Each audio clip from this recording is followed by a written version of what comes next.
Hey y'all, I am Iamdejahair here. Today we will be talking about should I get a wig or a sew in 2023.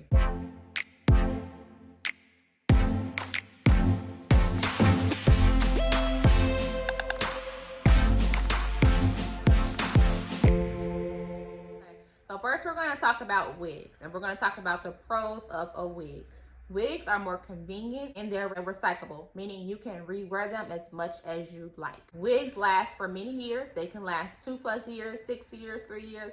You can rock the same wig for 2 years and it won't go out of style. And you can always switch it up. You can always add color to it. You can cut it. You can add bundles. You can do whatever you like.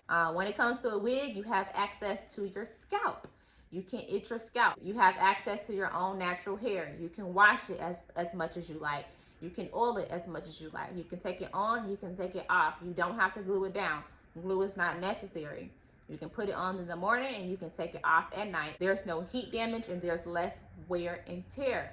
When it comes to a wig, you're not putting any heat on your hair. There's no heat damage because there is lace on the hair that is protecting your hair, your leave out, where you don't have to flat iron your hair daily and you can style it as often as you want. Now, a con to a wig is over time you will have to replace your lace because balding will happen, but that's over time. It can be a year from now, it can be 2 years, it can be 6 months. It just depends on how you're taking care of your hair and how good of a lace piece that the hair is. Also, when you're taking your wig off, you are going to have gel braids underneath. So if you want to wake up to gel braids, you'll have gel braids, but that is a con. Now we're going to talk about sew-ins. Cons of sewing: you have to sleep in it. You can't take it on and take it off as you can do for a wig. Okay, if you're sweating, the sweat is going to drip down to your extensions and to your scalp. Okay, your scalp is not going to be as accessible because the tracks that is covering your scalp. You will have to add more heat daily or every other day.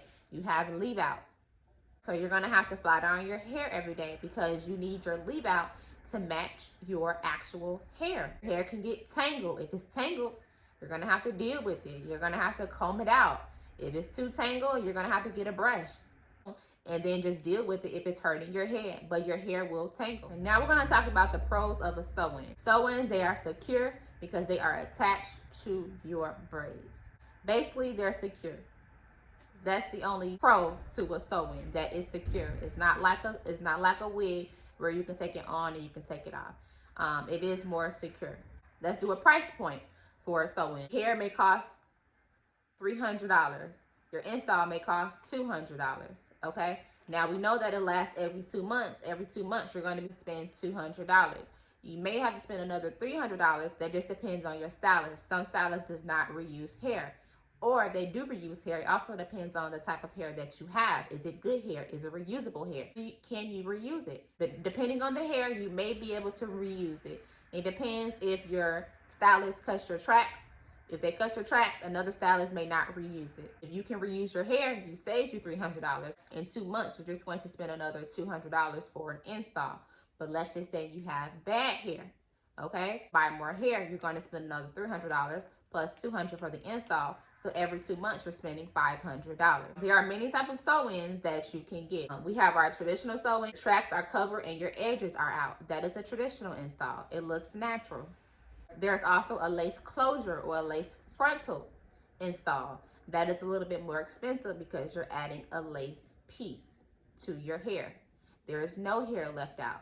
The lace or the frontal is protecting your own natural hair. A lace frontal sew-in or a lace closure sew-in, you may be able to reuse the hair, but you may not be able to reuse the lace. There are many stylists who says you cannot reuse lace. You have to buy new lace every time.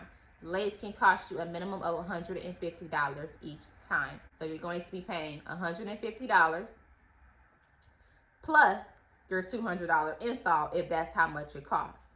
Just to let you know, a lace closure sew-in and a lace frontal sew-in is a little bit more expensive because it only lasts about 2 to 3 weeks if they're using glue. If you want the baby hair or if you want it to look natural, your install will last 2 to 3 weeks. And that goes the same as a wig install or a closure install. It will last 2 to 3 weeks. Let's just say your install is $200. well, you're gonna have to buy another wig every 2 to 3 weeks because your stylist says you have to have new lace each appointment. So 2 to 3 weeks, you're gonna have to buy a new wig and you're gonna have to pay for another service every 2 weeks. Also, some styles they charge for washes. They want you to come wash. That's an extra $25 that you have to add into your service. You have to factor that in. When it comes to a sewing, you're gonna have to wear a satin bonnet at night because you have to protect your hair. When it comes to a wig, you don't have to wear a bonnet at night because your wig is on the counter. It's on a wig head. So U-part wigs is just like a traditional install, but it's a wig and you have leave out. Cheaper because there's no lace piece on it. When it comes to pricing for wig construction can cost $200. You can supply your own hair, $300. Remember, wigs can last you for years. That's a $500 one-time investment. For 2 years. If you keep it for 2 years, you don't have to rock another install. You can just change up that $500 wig. For a wig, one day you might want to be red, the next day you want to be black. You can always switch it up. But when it comes to a sew-in, you're limited. You can only rock that style. When it comes to pricing for a wig or a sew-in, the prices are pretty hand to hand. It's just there's a difference between the two. They're both going to be pricey. They're both going to cost. It's just what is more convenient for you. So it also depends on your lifestyle. Are you active? Are you in the gym? Do you play sports? If you know that's you, a sew-in is for you. But if you're not, a custom wig may be for you. It just depends on your lifestyle. What type of lifestyle do you have? That is how you will figure out if a wig is best for you or if a sew-in is best for you. But that is the difference between a sew-in and a wig. I hope that next year you choose which one is best for you. Make sure you all like, comment, and subscribe.